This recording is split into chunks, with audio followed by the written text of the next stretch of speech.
تو اس میں آپ کچھ نہیں کر پاتے. اس کو ہم کیا سمجھیں؟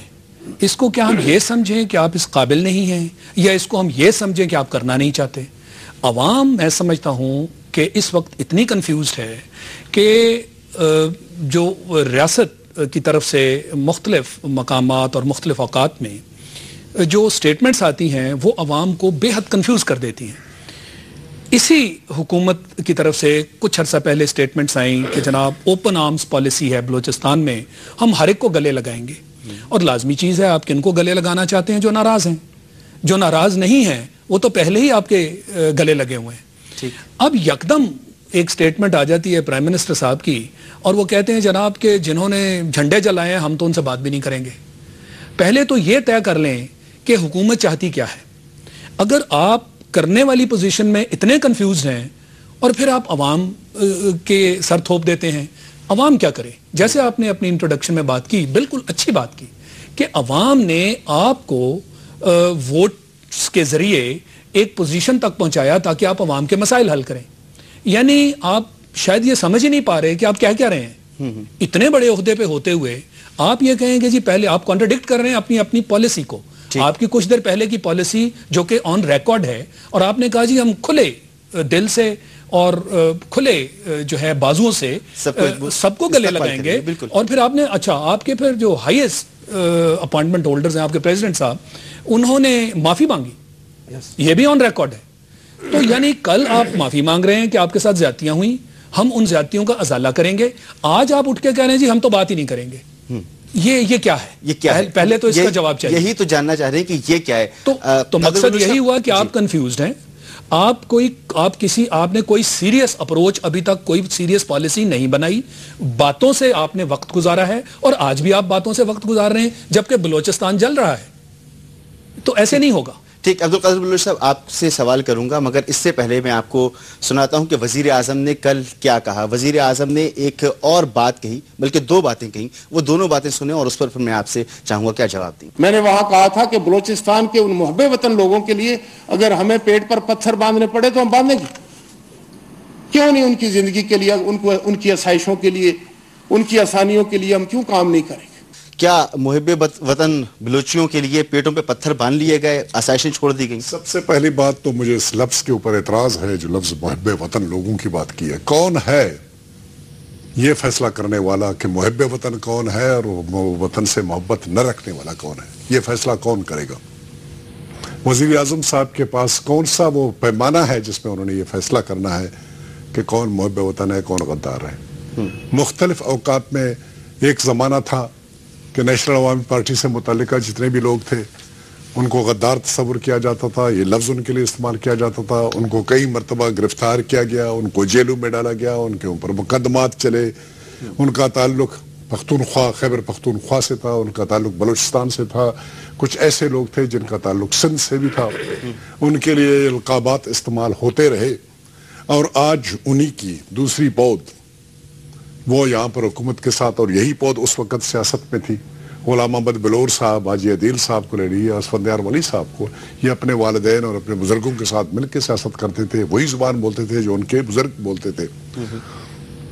آج وہ سب سے اچھے ہیں اور سب سے پیارے ہیں، سب کچھ ہے. سنجیدگی نظر آتی ہے. پہلی بات میں آپ کے یہ جو بات یہ لفظ کہہ دینا کہ محب وطن کون ہے، جس طرح سے شاہد لطیف صاحب نے کہا، اس نے بات کی جی انہوں نے کہا ہے تو ہم فلانے سے بات نہیں کریں گے اور فلانے سے بات کریں گے. پہلے سے انہوں نے کسی نے کہہ دیا، اور وہ کہنے والے انسان ہیں، اور ان کے پاس کوئی پیمانہ نہیں ہے یہ فیصلہ کرنے والا کہ کون سا صحیح ہے اور کون سا غلط ہے. وہاں کے عوامی نمائندے یہ فیصلہ کر سکتے ہیں، یہ مشورہ دے سکتے ہیں، اور ان کی رائے کو صاحب رکھنا چاہیے.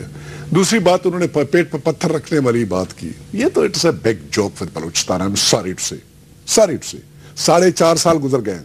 یہ حکومت مہربانی کر کے مجھے یہ تو بتا دے کہ کون سا میگا پروجیکٹ، کون سا بڑا پروجیکٹ انہوں نے امپلیمنٹ کیا جس کو بطور ثبوت کے آیت اللہ درانی صاحب عوام کے سامنے آئے اور بتائے کہ ہماری گورنمنٹ نے 4.5 سال میں آپ کے لیے یہ پروجیکٹ تھا. کچی کنال کا پروجیکٹ تھا. 7.5 لاکھ ایکڑ زمین کی بات کی جاتی تھی کہ اس سے آباد کیا جائے گا. آج بڑی خوشی کی بات ہوتی ہے اگر آیت اللہ درانی صاحب یہ کہتے کہ جی یہ پروجیکٹ ہمارا فائنل ہو گیا, ابھی 7.5 لاکھ ایکڑ زمین آباد ہے, ان کے اوپر 5 لاکھ آبادیوں کا لوگوں کا دار و مدار ہے. مجھے بڑی خوشی ہوتی ہے اگر آیت اللہ درانی صاحب یہ کہتے ہیں کہ گوادر پورٹ جو انیشلی کنسیو کیا گیا تھا کہ ابتدائی طور پر اس میں 14 برتھ ہوں گے اور اس کا ایک روڈ انفراسٹرکچر بنے گا, اور وہ روڈ انفراسٹرکچر اس کو مین لینڈ پنجاب کے ساتھ اور بیانڈ کنیکٹ کرے گا, اور افغانستان کے تھرو سینٹرل ایشین اسٹیٹ سے اور افغانستان سے اس کو کنیکٹ کرے گا بلوچستان سے. ذرا میں یہ جاننا چاہوں گا اس گورنمنٹ سے جو پیٹ پر پتھر باندھنے والا ہے, یہ وزیر اعظم صاحب ہمارے انتہائی احترام کے ساتھ ان کے بارے میں بات کروں گا, یہ کیبنٹ کے پہلے بھی حصہ تھے, اور ان کے مربی, ان کا مہربان, ان کا جو ان کو گائیڈ لائن دینے والا وہ بندہ ایک ہی ہے, وہ اوپر بیٹھا ہوا ہے. تو اس وقت کہاں گئی اس کی گائیڈ لائن؟ ابھی سڈنلی پیٹ پہ پتھر رکھنے والی بات ہے. یہ 6 مہینے میں کون سی روڈ انفراسٹرکچر کو کمپلیٹ کرے گی؟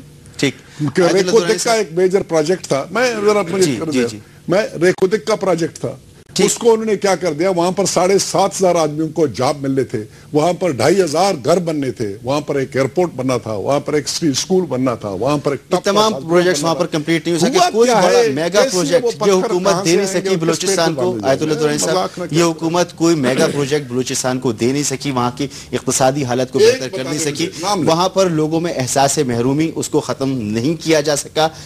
ایک مذاق معلوم ہوتا ہے. کوٹ کریں, میں چاہوں گا آیت اللہ درانی صاحب سے ایک پروجیکٹ. یقیناً جو آپ بات کر رہے جس پروجیکٹ کی, سب سے پہلے پاکستان پیپلز پارٹی نے اپنے پہلی میٹنگ میں ایک فیصلہ کیا, اس کی صدارت جناب آصف زرداری صاحب نے کی. اس وقت وہ پریزیڈنٹ پاکستان نہیں تھے. انہوں نے اگر معافی مانگی تو سب سے پہلے پولیٹیکل میسج تھا. یہ بتائیں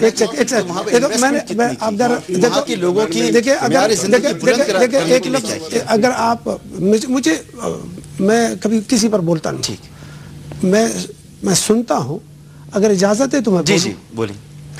بات یہ ہے کہ سب سے پہلے ہم نے اس کا مسئلے کا حل کو, جو بنیادی فلسفہ ہے اس کا بلوچستان کا, وہ ہے اس کا سیاسی.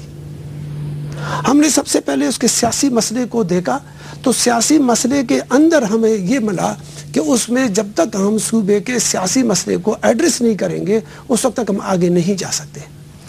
وہ تھا عزت نفس کا پہلا حصہ, صوبائی خود مختاری, اور وہ کنکرنٹ لسٹ جس کو پورا پاکستان نے بھی رکھنا تھا. وہ ایوارڈز جو پاکستان کا, پہلے ہمارا وزیر اعلیٰ جب بھی آ جاتا تھا تو یہاں تنخواہوں کے لیے مہینے میں آ جاتا تھا. جب جناب آصف زرداری صاحب نے اس فیصلے کو دیا, خود دیا ان کے کہنے پر, اس وقت کوئی وزیر اعظم نہیں بنا ہوا تھا, اس وقت کوئی وزیر اعظم کا پیٹرن بھی نہیں بنا تھا, لیکن آصف زرداری صاحب نے پہلے میٹنگ میں بھی یہ کہا کہ میں بلوچستان کو یہ دینے جا رہا ہوں, اس کی معافی کا اعلان. ساتھ ساتھ انہوں نے یہ کہا کہ میں بلوچستان کے تمام منرلز کو, یعنی وسائل پر بلوچستان کے عوام کو اختیار بھی دے رہا ہوں. اس میں پورے پاکستان کے تمام صوبے بھی شامل ہیں.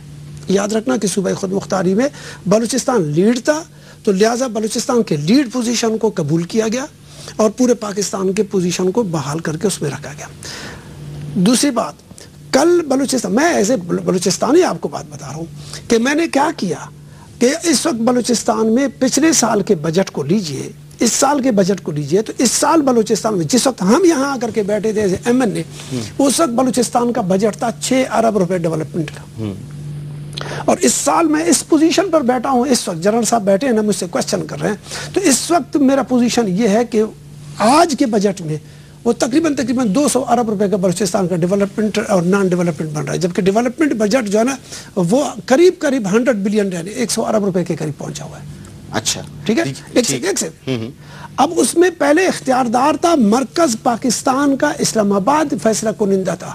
آج بلوچستان کا میرے دور میں فیصلہ کنندہ بلوچستان کا اپنا ہیڈ کوارٹر ہے, کوئٹہ ہے. بلوچستان کا پہاڑ پہ بیٹھا ہوا ہر وہ شخص ہے جو بلوچستان میں خود ہے, وہ فیصلہ کرے گا اپنے بجٹ کا, وہ اپنے فیصلہ کرے گا اپنے ڈیولپمنٹ کے اسٹائل کا, وہ اپنے فیصلہ کرے گا اپنے لینڈ آرڈر کا.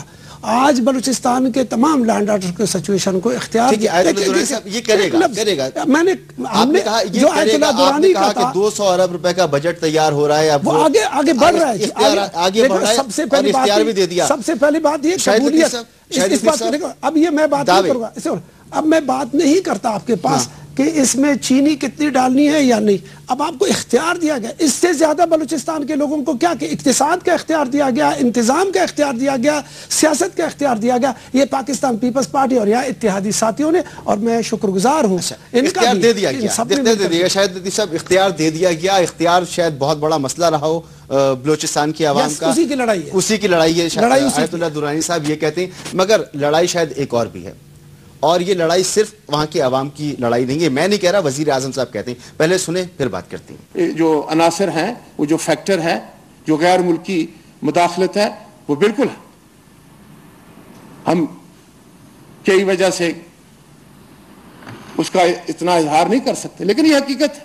لیکن اس سے بھی تو ہم نے لڑنا ہے, اس سے بھی ہمیں لڑنا ہے, مگر ہم اظہار نہیں کر سکتے. جس کے خلاف آپ زبان سے اظہار نہیں کر سکتے, کیا اس کے خلاف لڑ سکتے ہیں؟ کیوں اظہار آپ نہیں کر سکتے؟ آپ اتنے کمزور ہیں کہ آپ آئیڈینٹیفائی نہیں کر سکتے کہ وہاں غیر ملکی عناصر ہیں, اور غیر ملکی عناصر جو ہیں ان کو ہم نے قابو کرنا ہے.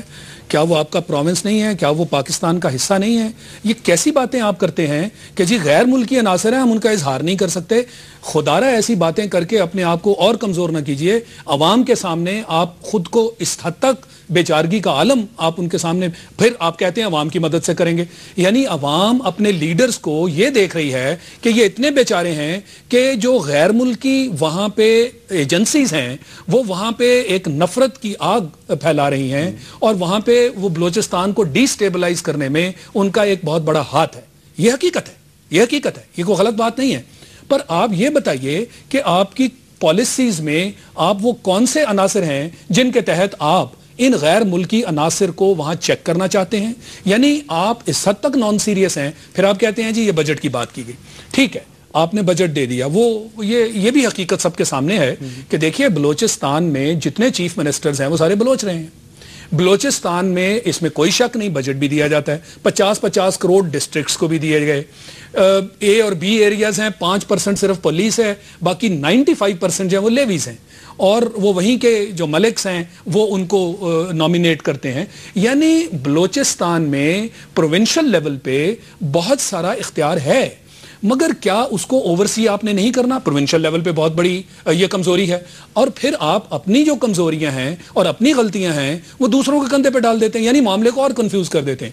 یہ مختلف ایلیمنٹس ہیں. بلوچستان کی پوزیشن پیچیدہ ہے, اس میں کوئی شک نہیں, مگر آپ کتنے سیریس ہیں اس کو حل کرنے کے لیے؟ غیر ملکی عناصر کو آپ آئیڈینٹیفائی نہیں کرنا چاہتے. آپ آئیڈینٹیفائی نہیں کرتے تو اس کے خلاف میکنزم کیا ہے آپ کے پاس؟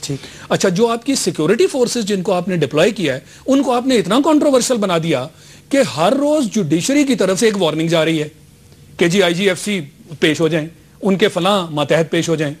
کوئی ایویڈنس ہے تو اس کو لائیے. یہ آپ کے اندرونی معاملات ہیں, ان کو طے کیجئے. یہ وارننگز دینے سے, ڈیمورلائز کرنے سے, دیکھیں وہاں پہ بہت سارے سیکیورٹی کے جو معاملات ہیں, یہ بھی آپ حقیقت مانیں کہ وہاں بہت سارے فائنینشل جو پروجیکٹس چل رہے ہیں. ٹھیک ہے, یہ میں بات مانتا ہوں کہ میجر پروجیکٹس ہے سچ کوئی شاید پچھلے 4 سال میں ٹیک اپ نہ کیے گئے ہوں, مگر پھر بھی سائیڈ بائی سائیڈ وہاں پہ ہمارے فائنینشیل انٹرسٹ ہیں, وہ کسی لیول پہ بھی ہیں, مگر ہیں تو صحیح. تو کیا سیکیورٹی فورسز ریکوائرڈ نہیں ہیں ان کو پروٹیکٹ کرنے کے لیے؟ آج آپ ان کو نکال لیں, آپ نے پہلے بھی ایک مرتبہ نکالا تھا, اور اس کے بعد حالات دیکھ لیں. 95% جیسے میں نے کہا نا جی لیویز ہیں, اور وہ کن سے ملے ہوئے ہیں؟ وہ وہی ان لوگوں کے لوکل جنہوں نے ان کو ڈپلائی کیا ہوا ہے, وہ انہی کی لک آفٹر کرتے ہیں. تو بات یہ ہے جی کہ معاملہ پیچیدہ ہے, آپ آئیڈینٹیفائی نہیں کر پا رہے, پالیسی آپ کی کلیئر نہیں ہے. جیسے میں نے کہا کہ ایک طرف آپ کہتے ہیں جی ان کو گلے لگائیں گے, دوسری طرف آپ کہتے ہیں ہم ان سے ملنا نہیں چاہتے. کیا یہ معاملہ تھورلی جس حد تک سنجیدہ اور خطرناک ہے, کیا اس لیول کی ڈیبیٹ آپ نے کی؟ بالکل ڈیبیٹ اس پر ہونی چاہیے, ڈیبیٹ پارلیمنٹ میں ہونی چاہیے جیسے میں نے کہا, مگر ہمارے پاس وقت نہیں. اس پر جو فیصلے ہونے چاہیے ان پر عمل درآمد ہونا چاہیے تھا. اور ایک بریک کی طرف جائیں گے, اور بریک کے بعد جب واپس آئیں گے تو بات یہاں پر کی گئی کہ کتنی ڈیولپمنٹ کی گئی, کتنا فنڈ وہاں کے لیے مختص کیا گیا, بلوچستان کی عوام کو احساس محرومی سے نکالنے کے لیے حکومت نے کیا کیا گیا. دعوے کیے گئے 200 ارب ڈالر, 200 ارب ڈالر روپے 200 ارب روپے, ٹھیک ہے, 200 ارب روپے کا بجٹ بلوچستان کا اب بن رہا ہے, اختیارات ان کو مل رہے ہیں. پھر یہ بھی بات کی گئی کہ ڈی مورلائز کیا جاتا ہے سیکیورٹی فورسز کو. پھر معاملہ یہاں پر آ جاتا ہے کہ جو مسنگ پرسنز ہیں ان کا کیا ہوگا. ان تمام معاملات پہ بات کریں گے ایک بریک کے بعد.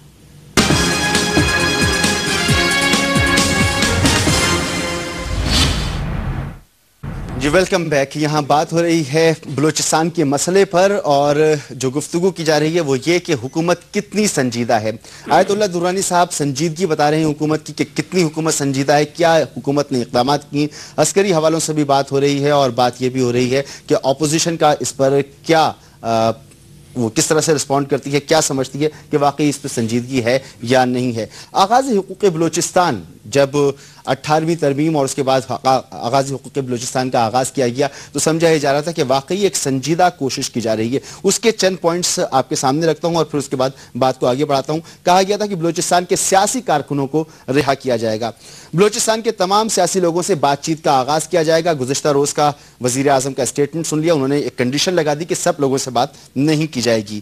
ملک سے باہر بلوچ رہنماؤں کو واپس لایا جائے گا, ایسا بھی ابھی نظر نہیں آ رہا. سوئی کے علاقے سے فوج کو واپس بلا لیا جائے گا, لاپتہ افراد کی بازیابی کے لیے کمیشن بنایا جائے گا اور اس طرح کی بہت سی باتیں کی گئی تھیں. جی عبدالقادر بلوچ صاحب, آغاز حقوق بلوچستان پیکج کہیں گم ہو کے رہ گیا. سمجھا جا رہا تھا کہ اس پر جب وہ آیا تھا تو حکومت واقعی سنجیدہ ہے, کچھ سنجیدگی سے کرنے جا رہی ہے. پھر پے در پے اس طرح کے بیانات, ابھی آیت اللہ درانی صاحب نے بھی خاصے اقدامات گنوا دیے. آپ کیا کہتی ہیں؟ مسعود بھائی, میں اسی کمرے میں اسی کیپٹل ٹاک کے حامد میر صاحب کے سامنے بھی کئی مرتبہ اس کے اوپر کمنٹ کر چکا ہوں. جس مسئلے کو آپ اجاگر کرنے کی کوشش کر رہے ہیں, جس پر کمنٹس مانگنے کی کوشش کر رہے ہیں آپ, آغاز جو اسکیم کے بارے میں, آغاز حقوق بلوچستان, اس کے بارے میں ہمارے وزیر اعلیٰ صاحب آن ریکارڈ ہیں یہ کہنے میں کہ یہ مذاق ہے بلوچستان کے لوگوں کے ساتھ. ہمارے گورنر صاحب کے کمنٹ ہے کہ یہ ایک خیرات ہے اور خیرات لینا ہمارے بلوچستان کے لوگوں کے لیے مناسب نہیں ہے. خیرات لینا ہے خیرات دینا, انہوں نے یہ بات کی. اس کے بارے میں مذاق اور خیرات کے لفظ استعمال کیے گئے. جو کچھ آپ نے یہاں پر شو کیا, ہمیں یہاں پر دکھانے کی کوشش کی, آیت اللہ درانی صاحب زیادہ بہتر بتا سکیں گے کہ اس کے بارے میں اس پر کتنا عمل درآمد ہوا, کیا کارروائی کی گئی اور کیا نہیں کی گئی. میرے خیال کے مطابق یہ 5-6 نکات جو آپ نے دکھائے تھے ان میں سے کسی ایک کے اوپر ایک قدم بھی میرے خیال میں اٹھایا نہیں گیا ہے, سوائے ملٹری آپریشن والی بات کے فوجی آپریشن ختم کیا جائے گا سوئی کے علاقے سے. مجھے معلوم نہیں ہے, انفارمیشن نہیں ہے, اگر وہاں پر آپریشن ایز سچ پاکستان فوج جو خاکی پہننے والے لوگ ہیں ان کا آپریشن ایز سچ نہیں ہو رہا ہے. انٹیلیجنس ایجنسیز اگر کوئی کارروائی کر رہے ہیں وہ علیحدہ ہے, لیکن فوج کے وہ سیغے جو ہتھیار استعمال کرتے ہیں, توپیں استعمال کرتے ہیں, بندوقیں استعمال کرتے ہیں, مشین گنیں استعمال کرتے ہیں, پہاڑوں پہ جاتے ہیں, لوگوں کو چیز کرتے ہیں, ان کے خلاف کارروائی فوجی کارروائی کرتے ہیں, وہ والی کارروائی ایز سچ نہیں ہے. اس ایکسٹینٹ تک اگر اس قسم کی کوئی کارروائی ہو رہی تھی تو وہ انہوں نے وہ کہتے ہیں بند ہے, تو ہم یقین کر لیں گے کہ وہ بند ہے. باقی کوئی کسی قسم کی کارروائی نہیں ہوئی. یہ رہا آپ کے اس سوال کا جواب. کچھ ہمارے دوستوں نے بات کی یہاں پر, اس کے بارے میں میں تھوڑی سی, شاہد بھائی نے بہت خوبصورت بات کی, بہت اچھی بات کی انہوں نے کہ غیر ملکی مداخلت کے بارے میں. افسوس صد افسوس کہ ملک کا چیف ایگزیکٹو یہ کہتا ہے کہ اس کو شرم آتی ہے یہ بات کہتے ہوئے, ڈر لگتا ہے, ہچکچاتا ہے یہ بات کرنے کے لیے کہ وہ ایلیمنٹس جن کو غیر ملکی وہ کہتا ہے, جو ملک کو ڈیسٹیبلائز کرنے کے پیچھے لگے ہوئے ہیں, جو آزادی ایک صوبے میں ایک آزادی کی تاریخ چل رہی ہے وہ اس کے پیچھے ہے, ان کا نام لینے سے وہ ڈرتے ہیں, وہ گھبراتے ہیں. بہت اچھی بات کی انہوں نے, میں آگے کمنٹ نہیں کروں گا, اس کو یہاں پر چھوڑ دوں گا. شاید بھائی کے ایک اور پوائنٹ کے اوپر میں کمنٹ کرنا چاہوں گا, یہ لیویز والی بات اور یہ پولیس والی بات. یہ ہمارے علاقے کا مسئلہ ہے. اس وقت لیویز کسی ملک, کسی سردار, کسی نواب کا فورس نہیں ہے. یہ ہم ریکارڈ پہ کلیئر کرنا چاہتے ہیں. نمبر 1, یہ ڈپٹی کمشنر ان کو اپوائنٹ کرتے ہیں, ڈپٹی کمشنر کے نیچے یہ لوگ ہوتے ہیں, ڈپٹی کمشنر, اسسٹنٹ کمشنر, اور نائب تحصیلدار ان کا کمانڈ کرتا ہے. اور یہ 2 دن پہلے کی بات ہے, chief justice of Pakistan Iftikhar Chaudhry صاحب نے کمنٹ کیا تھا وہاں پر بلوچستان کے مسئلے کو سنتے ہوئے. انہوں نے پولیس کے اوپر جب کرٹیسزم کیا, انہوں نے کہا کہ 5% علاقہ جس میں پولیس کی ذمہ داری ہے, ان کے جرائم 95% علاقہ جس میں لیویز کی ذمہ داری ہے, ان کے جرائم اس 5% ایریا میں اس کے مقابلے میں زیادہ ہیں. یہ 2 دن پہلے کی بات ہے. سو لیویز فورس کو اگر یہ ہم کہہ دیں کہ بالکل ٹوٹلی ان افیکٹو فورس ہے, ایسی کوئی بات نہیں ہے. اس قسم کے فورسز پوری دنیا میں ایگزسٹ کرتے ہیں. ان کا ایک علاقائی کریکٹر ہوتا ہے اور پولیس کی بھی علاقائی کریکٹر ہے. اس سے پہلے پولیس بھی ڈسٹرکٹ پولیس لکھا ہوتا تھا, ڈسٹرکٹ فورس ہو, پشین پولیس, فلانا پولیس, فلانا پولیس, اور اسی طرح سے لیویز بھی صرف نام ہے اس کا. یہ اتنے ہی افیکٹو ہے جتنے اور ہیں. لیکن ایک اور چیز میں بطور فوجی میں کلیئر کرنا چاہتا ہوں, پولیس ہو یا لیویز ہو, یہ فوجی آپریشن نہیں کر سکتے ہیں، یہ کرائمز کو کمبیٹ کرتے ہیں. ان کا کام ہے اسٹریٹ کے اندر یا کسی کو گرفتار کر لینا، اس کا انویسٹیگیشن کرنا، یہ کاروائی کر لینا. اگر ان سے یہ توقع رکھا جائے کہ ان کو ٹکڑوں میں بانٹا جائے گا، پلٹونیں اور کمپنیاں دی جائیں گی اور ہتھیار دیے جائیں گے اور یہ حملہ کریں گے اور حملہ کی کاروائی میں انسرجنسی اگر ہو رہا ہے ان کو شکست دیں گے، یہ ان کا رول نہیں ہے. ان کا رول بنیادی طور پولیسنگ ہے اور وہ ایف سی اپنا رول ادا کر رہی ہے. ایک اور پوائنٹ صرف آیت اللہ درانی صاحب کے پوائنٹ کے بارے میں کہنا چاہوں گا. یہ جو انہوں نے بات کی کہ اتنے بلین، ریکارڈ اپنا کریکٹ کر لیں، میرے انفارمیشن کے مطابق اس میں کوئی شک نہیں ہے کہ بلوچستان کی ایلوکیشن بہت بڑھائی گئی اور کوئی احسان نہیں کیا گیا. اناملیز تھے. 3.5% پہ بلوچستان کی کاروائی چل رہی تھی، ٹھیک ہے، وہ 5.11 کے اوپر پہنچ گیا ہے. 5.11 ہمارے پاپولیشن کا اس وقت ریشو ہے. 98 کی سینسس کے مطابق ہمارا ریشو ہے. اس کے مطابق ہمیں ابھی فیڈرل کٹی سے جو پیسے مل رہے ہیں وہ اس طرح سے مل رہے ہیں، وہ رقم اتنا بڑھ گیا. وہ جہاں تک انہوں نے صوبہ خود مختاری کی بات کی، بلوچستان کو صوبہ خود مختاری نہیں دی گئی ہے. اور کنکرنٹ لسٹ جو ہے نا، بلوچستان کا کنکرنٹ لسٹ نہیں تھا، یہ پاکستان کا تھا. آئین میں دیا گیا تھا، تمام صوبوں کے لیے دیا گیا تھا. یہ جو قدر بلوچ صاحب نے بہت تفصیل سے بات کر لی اور تمام پوائنٹ سے بات کر لی، اس میں عسکری حوالوں سے بھی گفتگو ہوگی، سیاسی حوالوں سے بھی، معاشی حوالوں سے بھی. میں آپ کی طرف پھر آ جاتا ہوں. ایک لفظ سن لیجیے. آیت اللہ درانی صاحب کہ بلوچستان کا مسئلہ سیاسی ہے، نو ڈاؤٹ سیاسی ہے، لیکن سیاسی مسئلہ معاشی، وہ معاشی بدالی نے سیاسی یہ ہم تمام گفتگو کر رہے ہیں، چاہے وہ آغاز حقوق بلوچستان کی بات ہو، چاہے وہ آپ کی صوبائی حکومت جو ہے وہاں کی، اس کے اکابرین کی تقریریں ہوں، بیانات ہوں، یا مرکز کی طرف سے دیے جانے والے بیانات ہوں، مسئلہ حل ہوتا نظر نہیں ہوتا. بلوچستان کا مسئلہ دن بدن خراب ہوتا نظر آ رہا ہے. یہ میں نہیں کہہ رہا، یہ خود وزیر اعظم صاحب کہہ رہے ہیں. اس کا حل جو ہے وہ کیا ہے؟ کیونکہ اب آپ کی 4 سال کی حکومت کے پورے ہو گئے، اب آپ الیکشن کی طرف جانے والے ہیں. آپ مانیں گے کہ آپ نے اپنے دور حکومت میں اس مسئلے کو حل کیا ہے یا آپ اس کو حل کرنے میں ناکام ہو گئے ہیں؟ دیکھیں، حل کرنا، ہم نے اس کا رخ متعین شدہ نہیں تھا، لیکن ہمارے دور میں یہ وہ کہتے ہیں کہ چھٹی پڑ گئی، ٹھیک ہے.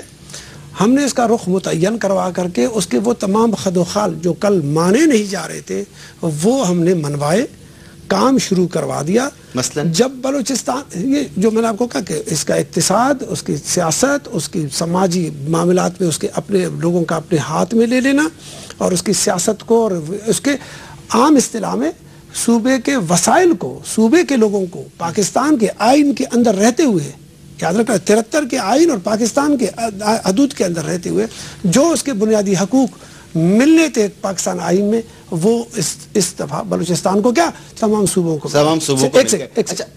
جہاں تک آپ چاہتے ہیں کہ بلوچستان کا مسئلہ حل ہو، میرے پیارے صوبائی، بلوچستان کا مسئلہ کبھی جلدی حل نہیں ہوگا.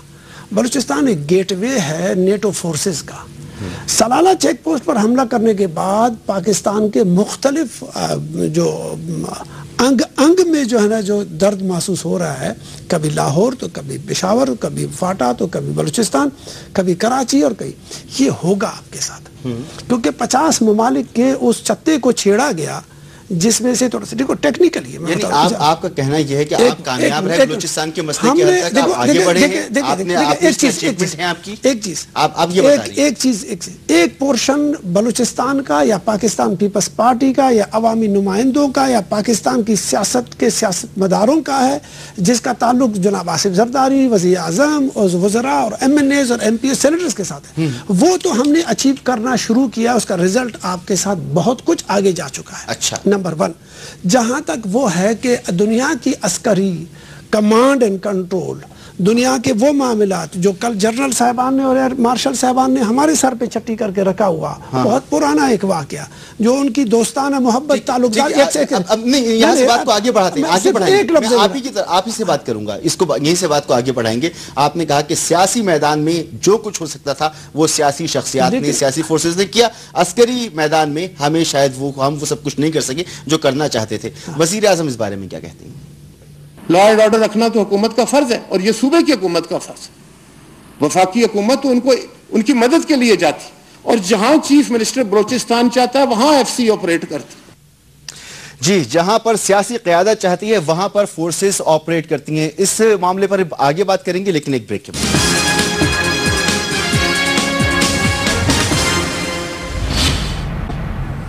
Welcome back. بلوچستان کے مسئلے کے حوالے سے بات ہو رہی ہے اور یہ کہا گیا یہاں پر کہ سیاسی قوتوں نے اپنا کام بھرپور طریقے سے کیا مگر عسکری میدان میں شاید کچھ کمی بیشی رہ گئی. وزیر اعظم کی گفتگو بھی ہم نے سنائی جس میں وزیر اعظم نے کہا کہ سیاسی قوتوں کی یہ ذمہ داری ہے کہ وہ لا اینڈ آرڈر کی صورتحال کو قابو میں کرنے کے لیے جو عسکری ادارے ہیں، لا انفورسمنٹ ایجنسیز ہیں، ان کو استعمال کریں. تو کیا صوبائی قیادت نے آپ کی صحیح طور پر استعمال نہیں کیا؟ اب صورتحال یہ ہے کہ بلوچستان کے موضوع کو پاکستان سے علیحدہ کر لیتے کچھ دیر کے لیے. ہم یہ کہتے ہیں کہ بلوچستان کا مسئلہ چونکہ دوسری طرف سے سیاسی میدان کے عمل کے جو لوگ ہیں جو میدان جنگ میں موجود ہے، جنگی حالت میں ہے بلوچستان، اس کو ہم انکار نہیں کرتے. وہ مطالبات جو ہے نا، وہ اپنے جس مطالبے کو جس اینگل سے لے جا رہے ہیں اس میں آمنا سامنا ہے.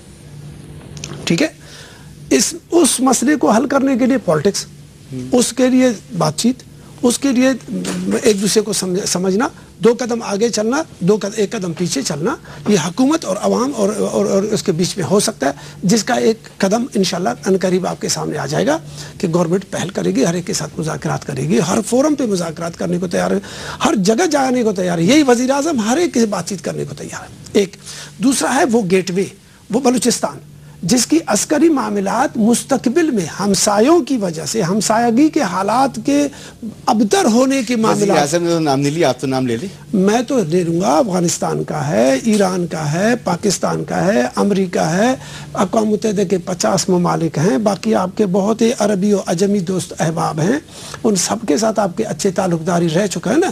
اس کو بھگتو گے، سب انوالو ہیں اللہ کے بھگتو گے نا، سب کے ساتھ دوستیاں رکھنے کے نتیجے میں سب کو، ہاں سب کے لیے کرائے کا سپاہی کیسے سے، چاہے پولیٹیکل ہے، چاہے سوشل ہے، چاہے فوجی ہے، چاہے انٹیلیجنس ہے، سب کو ہاں بھریے نا. اب بھگتو نہیں کرو گے. ڈالر لے چکے ہو، وہ قرضدار کے ساتھ وہ ڈالر لے چکے ہو، اب بھگتو گے. ڈالر تو جتنے 60 سالوں میں ہم نے لیے اس سے ڈبل تو ہم نے 4 سالوں میں لے لیے. میرے پیارے، میں آپ کو بتا رہا ہوں، میں نے آپ کو کہا، میں نے پولیٹیکل کرائے کا سپاہی بولا، جنرل کرائے کا سپاہی بولا، انٹیلیجنس کرائے کا سپاہی بولا، تاجر کرائے کا سپاہی بولا، ہر چیز کو بولا نا. آپ کو بڑا شوق تھا نا دنیا کے ساتھ اس طرح چلنے کا. بھگتو گے، مزید بھگتنے کے دن آئے گئے. سمندر میں وہ پہنچ چکا ہے، آپ کے ساتھ تعلق داری ہے.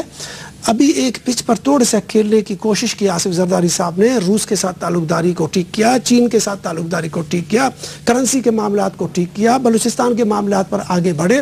بلوچستان کا آگے کا جو مغربی بلوچستان جو ایران سے منسلک ہے، مشرقی بلوچستان جو پاکستان ہے، شمال جو اس وقت جو افغانستان کا بلوچستان ہے، جو سمندر میں بلوچستان، یعنی ساری دنیا یہاں پر انوالو ہو گئی. آپ کا اس وجہ سے کچھ جگہوں پر انوالو ہونے کی ذرا افسوس ہو رہا ہے. یقیناً مجھے تو واقعتاً افسوس ہو رہا ہے اور سننے والوں کو بھی ہو رہا ہوگا کہ وہ جماعت، وہ سیاسی حکمران جنہوں نے 4 سال حکومت کی، 5ویں سال حکومت کر رہے ہیں، اب الیکشن کی طرف جائیں گے، وہ حکومت وہ یہ کہتی ہے کہ بھگتو گے، ہم نے کچھ کیا یا نہیں کہ تم بھگتو گے. آپ ایک سیکنڈ، آپ نے میرے معنی کو، جو معاملات آپ نے اس وقت شروع کیے تھے وہ ہم صفائی کرتے کرتے پولیٹیکلی ٹھیک کر رہے ہیں، لیکن میں نے کہا کہ اس وجہ سے بھگتو کے ابھی سلالہ تو ہم نے نہیں کروایا. میں نے سلالہ کے بعد آپ سے ذمہ داری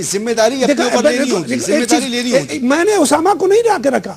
میں نے آپ کو نہیں کہا کہ آپ کی تعلق داری ان کے ساتھ اتنی ہو کہ آپ کے گھر کے اندر گھس جائے، ایک چیز پر وہ آپ کا گھسا ہوا. میں نے ریمنڈ ڈیوس کو جگہ نہیں دیا تھا.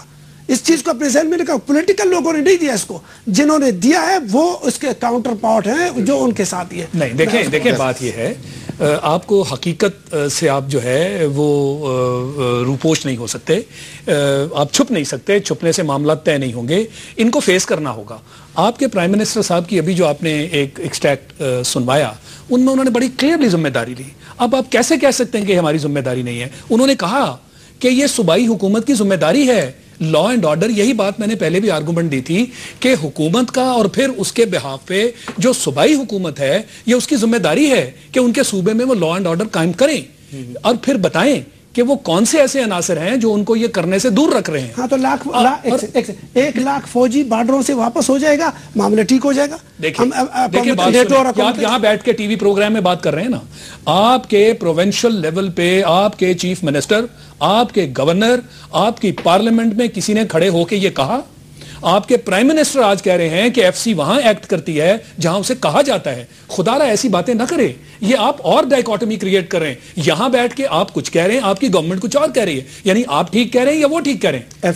اس معاملے کو نہیں, انہوں نے کہا سیکیورٹی فورسز, انہوں نے کہا سیکیورٹی فورسز پروونشل گورنمنٹ کے حکم کے بغیر پولیس اور بریفلی آپ کو بات بتاؤں گا.